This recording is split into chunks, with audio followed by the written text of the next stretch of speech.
नमस्कार मित्रांनो, पहिल्यांदा तर त्या लोकांसाठी धन्यवाद आणि त्या लोकांसाठी टाळ्या ज्यांनी विकासाच्या मुद्द्यावर या असल्या आमदारांना निवडून दिले।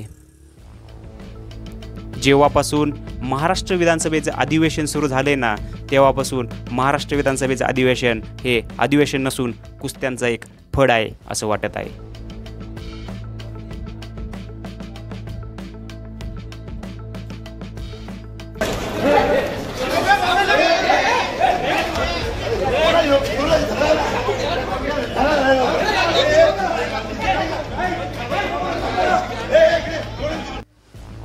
जेव्हापासून अधिवेशन सुरू झाले तेव्हापासूनच येथे फ्रीस्टाईल मारामाऱ्या सुरू झालेल्या आहेत। मित्रांनो, महायुतीने निवडून यायच्या अगोदर जे काही वायदे केले त्यातला आता एक प्रशब्द सुद्धा महायुती इथं काढत नाही।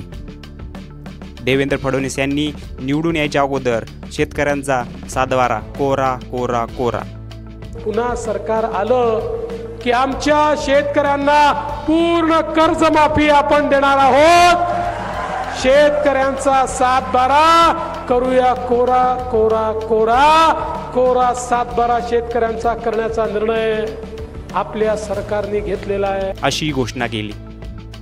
पण त्या घोषणेचा त्यांना विसर पडलेला दिसत आहे। आणि जेव्हापासून महाराष्ट्र विधानसभेचे हे अधिवेशन सुरू झाले तेव्हापासून महायुतीच्या एकाही नेत्याने शेतकऱ्यांच्या या सातबाऱ्याकडे लक्ष दिलेलं नाही। त्यातच विधानसभेचं अधिवेशन सुरू असताना येथील फ्रीस्टाईल मारामाऱ्या चांगल्याच गाजल्यात। यातील पहिली मारामारी जी आहे ती म्हणजे संजय गायकवाड यांची।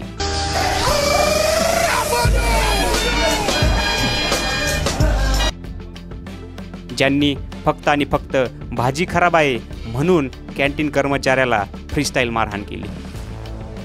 जणू काय मी आमदार नाही आणि एक गावगुंडा आहे आणि मी मारहाण करणार म्हणजे करणार, यासाठी असली मारहाण त्यांनी त्या कॅन्टीन कर्मचाऱ्यासोबत केली। हाच आणि याच प्रश्नासाठी जर ते आपल्या विधानसभा कॉन्स्टिट्युएन्सीसाठी भांडले असते तर मला नक्कीच चांगलं वाटलं असतं। दुसरी मारहाण म्हणजे गोपीचंद पडळकर आणि जितेंद्र आव्हाड यांची। मित्रांनो, याची सुरुवात झाली जितेंद्र आव्हाड यांनी मंगळसूत्र चोर ह्या म्हणण्यापासून। मंगळसूत्र चोराचा, अरे मंगळसूत्र चोराचा, अरे मंगळसूत्र चोराचा। त्यानंतर दुसऱ्या दिवशी ज्यावेळेस जितेंद्र आव्हाड यांना गोपीचंद पडळकर यांच्या गाडीचा दरवाजा लागला त्यानंतर तेथे शिवीगाळ करण्यात आली।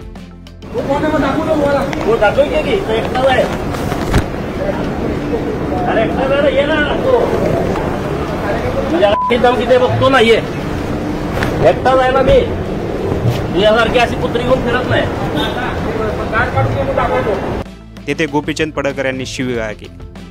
आणि त्यानंतर तिसऱ्या दिवशी म्हणजे काल विधान भवनामध्ये त्यांचे कार्यकर्ते फ्रीस्टाईल मारहाण करताना सापडले।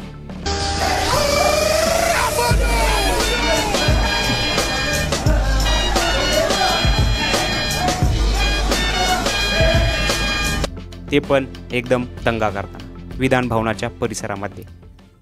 एवढी मोठी गोष्ट विधान भवनामध्ये घडते तरी पण विधान भवनामध्ये कोणतीही कारवाई केली जात नाही। आणि अशाच तऱ्हेने महाराष्ट्रातील जनतेला उल्लू बनवलं जात आहे आणि अशाच तऱ्हेने महाराष्ट्रातील जनता उल्लू बनत चाललेली आहे। ज्या प्रश्नांसाठी आपण हे आमदार निवडून विधानसभेमध्ये पाठवतो ते प्रश्न बाजूलाच राहतात आणि ह्या मारामाऱ्या आणि असले एकमेकावरती आरोप करण्यातच यांचा विधानसभेमधील पूर्ण वेळ निघून जातो। हे कधी डेव्हलपमेंटकडे लक्षच देत नाहीत, हे कधी शेतकऱ्याकडे लक्षच देत नाहीत, हे कधीच कोणा कष्टकऱ्याकडे लक्ष देत नाहीत। 5 वर्षे मजा करतात आणि परत एकदा 5 वर्षानंतर आपल्याकडे वोट मागण्यासाठी येतात आणि आपल्याला पैसे देऊन आपले वोट खरेदी करतात आणि यातच जनता मूर्ख बनत चाललेली आहे।